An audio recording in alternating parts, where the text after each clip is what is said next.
Hello, Winthrop community and parents. My name is Jim Hodgkin. I'm the superintendent of schools here in Winthrop.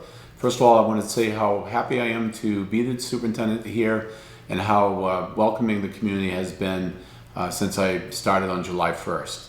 As you all know, this has been some really challenging times with the COVID-19, and we as a school have been trying to address how to get our students back to school as soon as possible.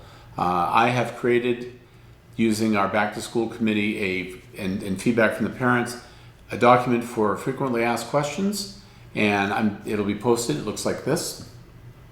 It will be posted on the website, but I wanted to take a few minutes to go through it with you so you can read it, or if you missed something or don't understand something that I've said, you can go back and look at it on the website. I'm not going to read it verbatim. I'm just going to go through each of the areas, and I'm sure there are lots of other questions that I haven't addressed here, and we'll attempt to try to address them when we can. But as I mentioned, we have had a committee that's been meeting since the middle of June. We have made the decision to go back to school 4 days a week, and a fifth day will be what we call a remote learning day.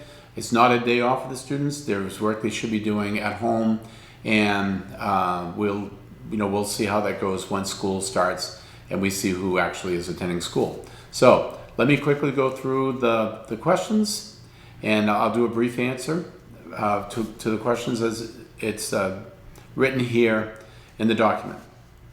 First question is, what are the guidelines for face masks? The Maine Center for Disease Control, CDC, has declared that face masks are required in schools. Students have to wear them. They've given guidance on what's acceptable, and basically cloth masks, like the one I have here, is acceptable. But they can't be mesh. Parents are encouraged to have multiple masks and wash them frequently for their children. N95 masks are hard to find, but they're excellent. They're the best. And surgical masks, like the blue ones that go behind your ears, those are also acceptable as well. Are face shields an acceptable alternative to face masks? The answer is generally no. We cannot have face shields, and they have to wear masks. However, in some situations where students are not able to wear the face mask because of medical issues or other issues, then they can be permitted to wear face shields. But again, the school and or your doctors will have to make those decisions. It's not your decision as a parent. Generally speaking, face shields are not acceptable. Students can wear, if they want to, a face mask and a face shield. And some may choose to do that, but that would be a lot, because the students will be required to wear their face masks or face protection all day long. With the exception of, the third question on it, are students expected to be masked 100% of the time? Will there be face mask breaks, and if so, how often? Specifically how often, we haven't really answered completely yet, because again, we'll take a look at how many students come back, but we are expecting at a minimum of 2 breaks in each school. It may be more, and if students really need breaks because of anxiety and things like that, individual students may be able to take additional breaks. So let me read off here. Simply stated, students are expected to be masked from the time they get on the bus or arrive at school if they're not taking the bus, unless they have until they go home, unless they are given a scheduled face mask break. Face mask breaks are required by the guidance and will occur in each building. The frequency of scheduled face mask breaks has not been determined, as I mentioned earlier. Students experiencing difficulties with permitted face mask breaks as needed will be permitted to have additional breaks. Breaks should occur in settings where students can be at least 6 feet apart and outside, or at least with the windows open. The American Academy of Pediatrics has been clear that they do not recommend face mask breaks during the day, but rather structured time when face masks do not need to be worn. So it's basically, we will be building in those breaks, but for the most part, students are expected to wear their masks. What are the procedures for bus riding? We partner with Northeast Charter, as you're probably all aware, and we've been working with them. But their liaison to the Winthrop Public Schools, Larry Allen, has been our back to school committee. We are adding additional bus runs, 4 additional bus runs at this time, because we have to limit the number of students on the bus to 23. 23 students on the bus, fully masked, will permit us to put 23 on the bus. And the buses will be equipped with hand sanitizer. We will have face masks for students who forget theirs or something happens to them during the trip. They will be spaced in accordance with the guidelines of social distancing, and those buses have been already set up that way. Procedures for entering and leaving the building. Basically, when buses arrive and when we depart, the administrators will be working with staff to make sure that students load one bus at a time and remain physically distanced, and they will be overseeing that both coming to school and leaving school. When they come in the morning, they'll be loading one bus at a time, and they will be required to go to this whatever space they're supposed to go to, whether it's their homeroom or whatever the case may be. But again, staff and administrators will be doing that. If you are coming in to pick up your child during the day, then basically we're not allowing, it's a question later, the parents are not allowed in the building, so there will be a process and signs posted at each door to explain how to get hold of the office, the school office, and allow you to talk to them and get your child dismissed. But generally speaking, parents will not be permitted in the building to do that. As I said, the permission to releasing a child will be granted or obtained by the office, and your child will be permitted to leave and will come out to you.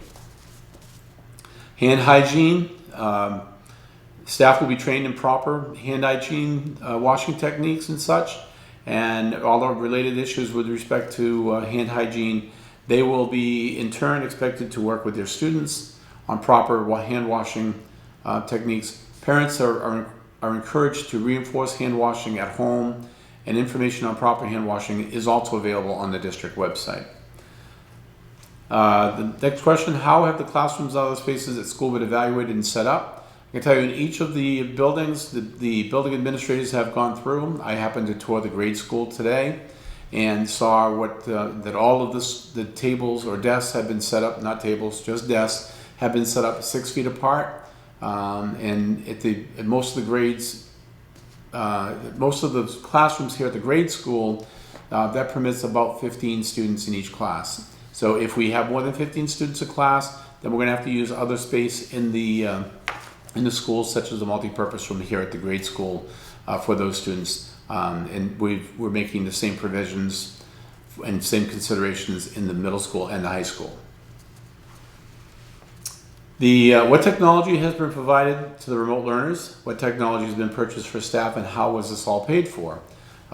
The devices that the students have had, we basically have one-to-one laptops for our students, and remote learners will be getting those laptops, and that's what they'll use to do their remote learning.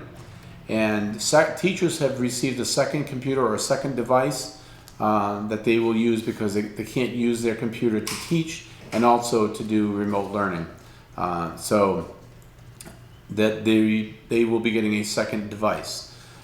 And all of this equipment has been purchased with COVID relief funds, and it's not a burden to the Winthrop taxpayers at all.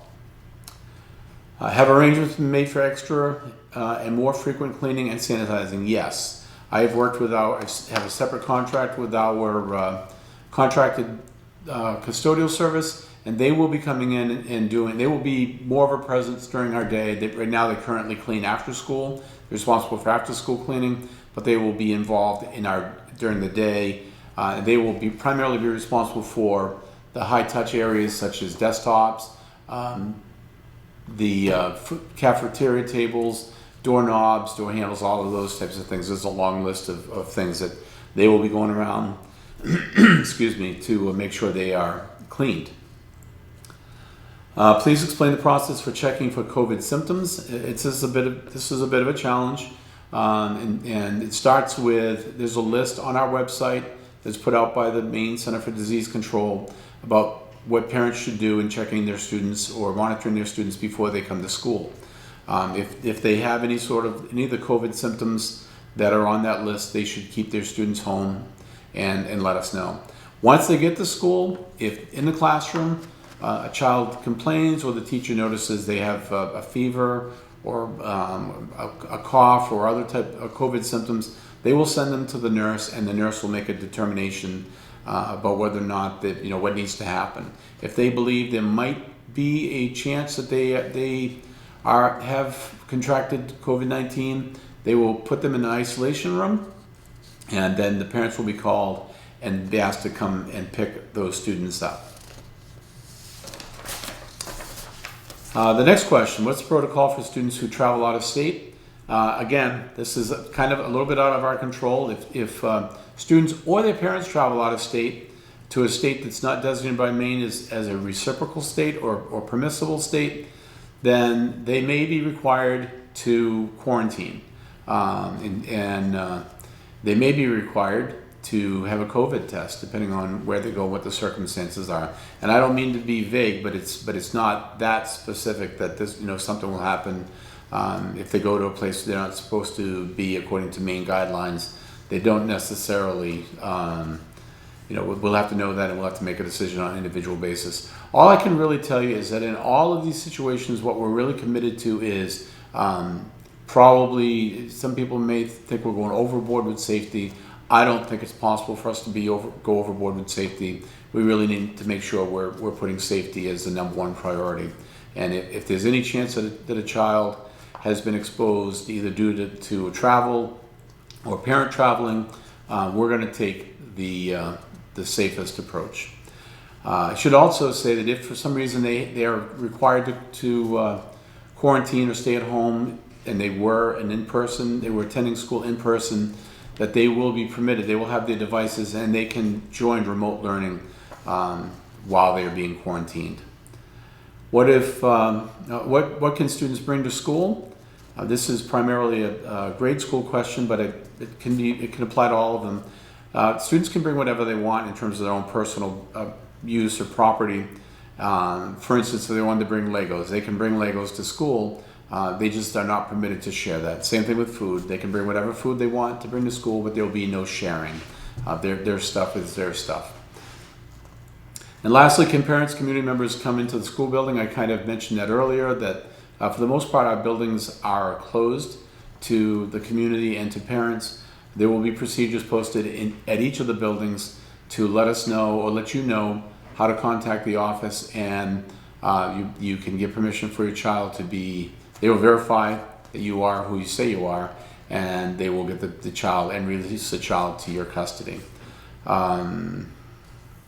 So what if students show symptoms at school, and what happens to the rest of the class? I mentioned this a little bit earlier, but I just want to review it again. If they show symptoms at school, they will go to the nurse. The nurse will do an assessment. They will put them in an isolation room and contact the parent. The rest of the class will remain in class.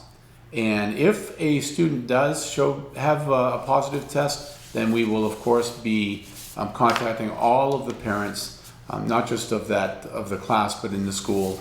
And there's a whole protocol that we'll have to follow to determine what happens. It could be as much as some people have to quarantine, and it could be as drastic as the school as a whole may have to quarantine.